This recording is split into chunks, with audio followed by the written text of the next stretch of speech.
ہے اس کی بنیاد پہ جو 9ویں کا اور 11ویں کا امتحان ہے وہ کیلکولیٹ کر سکتے. کلیئر ہو گیا جی. اب آ جائے جی تیسری کیٹیگری پہ.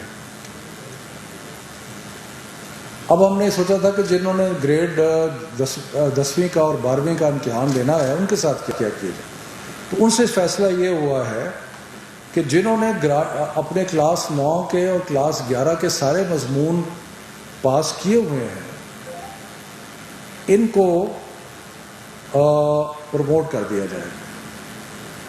جنہوں نے اپنے 9ویں کے اور 11ویں کے جنہوں نے اپنے 9ویں کے اور 11ویں کے سارے امتحانات جو ہیں وہ سارے سبجیکٹ جو ہیں وہ کلیئر ہیں ان کو 9ویں اور 11ویں کی پرفارمنس کی بنیاد پہ جج کیا جائے. یعنی کہ وہ 11ویں کے بعد یونیورسٹی میں بھی جا سکتے ہیں. باقی صرف اس میں ایک ہم نے ایڈیشنل کیا ہے کیونکہ ہمارا جو پچھلے مختلف بورڈز کے جو امتحانات کے حساب کتاب لگایا گیا تو اس میں دیکھا گیا کہ 9ویں کے مقابلے میں 10ویں کا رزلٹ بہتر ہوتا ہے اور 11ویں کے مقابلے میں 12ویں کا رزلٹ بہتر ہوتا ہے.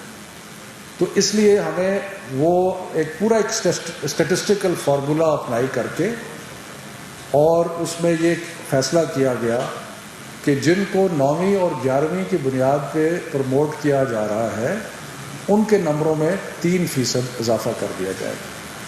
اور یہ جو 3% اضافہ ہے یہ پرانے امتحانات کے سارے جو حساب کتاب لگا کے اس میں دیکھا گیا کہ یہ 3% اضافہ جو ہے یہ کنسسٹنٹ ہے اسٹیٹسٹک سے کہ 12ویں کا رزلٹ اور 10ویں کا رزلٹ 9ویں اور 11ویں کے مقابلے میں زیادہ بہتر ہوتا ہے.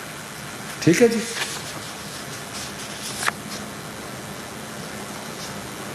اس کے بعد ایک اور کیٹیگری ہے جو ایسے اسٹوڈنٹ ہیں جو کہ 40% سبجیکٹس میں فیل ہو چکے ہیں 9ویں میں اور 11ویں میں.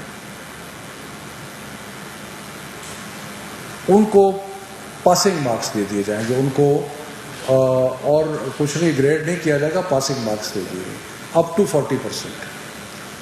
یعنی کہ جو ٹوٹل امتحان ہے اس کے 40% مضامین میں اگر کوئی فیل ہوتا ہے تو اس کو پاسنگ مارکس دے دیے جائیں گے 9ویں اور 11ویں کے بنیاد کے اوپر. اس کے بعد آ جاتی ہے جی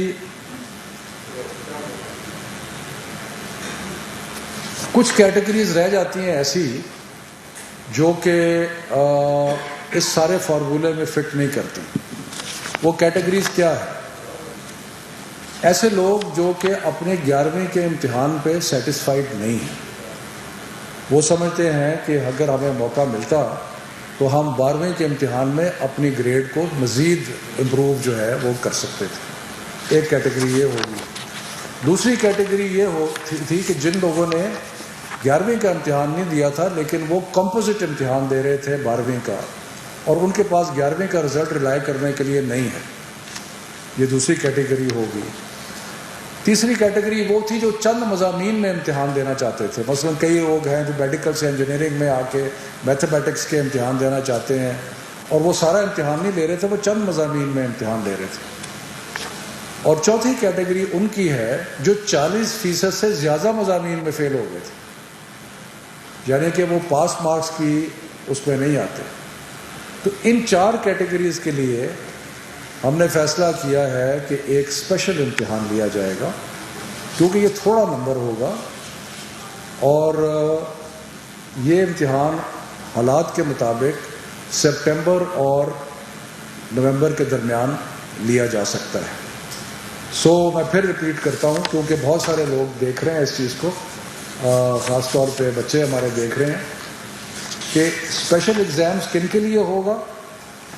نمبر 1 جو اپنے گریڈ جو ان کا کلاس 11 کا رزلٹ ہے جس کی بنیاد پہ ان کو یونیورسٹی میں جانا ہے اور باقی کیونکہ 12ویں کا امتحان نہیں ہو رہا تو ان کو اگر وہ سیٹسفائیڈ نہیں ہے تو ان کو موقع ملے گا کہ وہ ایک اور امتحان میں بیٹھ سکے. لیکن یہ تھوڑی کیٹیگری ہوگی, تھوڑے لوگ ہوں گے.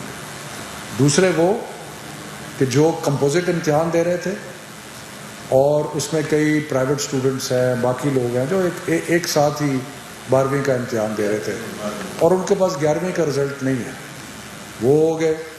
تیسرا کہ جو چند سبجیکٹس کا امتحان دے رہے تھے، اور چوتھا وہ کہ جو 40% سے بھی زیادہ فیل ہو گئے تھے، تو اس میں ان کو ایک موقع دیا جائے گا۔ اس کے بعد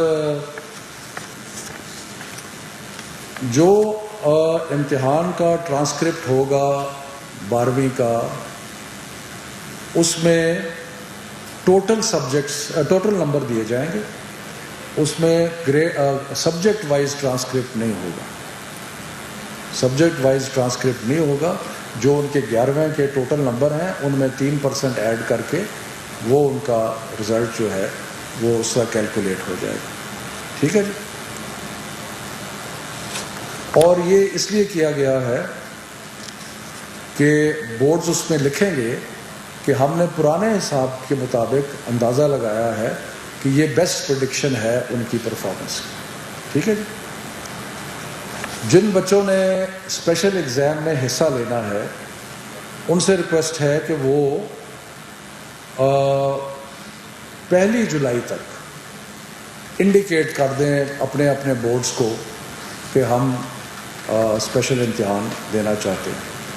یعنی کہ یہ تقریباً 29 بورڈ ہیں، تو ہمارا یہ خیال ہے کہ یہ اتنے کم بچے ہوں گے کہ ان کو سپریٹ کر کے، لیکن پھر بھی یہ فیصلہ بعد میں ہوگا سپٹمبر اور نومبر کے درمیان کون سا پیریڈ ہے جس میں ہم حالات کا جائزہ لے کے یہ اسپیشل ایگزام۔ میرا خیال ہے کلیئر تو ہے، لیکن ایک دفعہ میں اگر تھوڑا سا دوبارہ رپیٹ کر دوں، کئی دفعہ کنفیوژن ہو جاتا ہے۔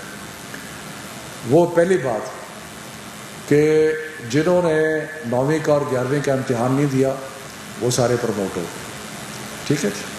اس میں پرائیویٹ بھی ہو گئے، اس میں جو ریگولر اسٹوڈنٹس ہیں وہ بھی ہو گئے، ٹھیک ہے جی۔ وفاقی وزیر شفقت محمود جو ہیں وہ بتا رہے تھے، اور اسپیشلی بچے بہت زیادہ پریشان تھے اپنے میٹرک ایگزامز کو لے کر۔ ان کا یہ کہنا تھا کہ وہ بچے جنہوں نے 9ویں اور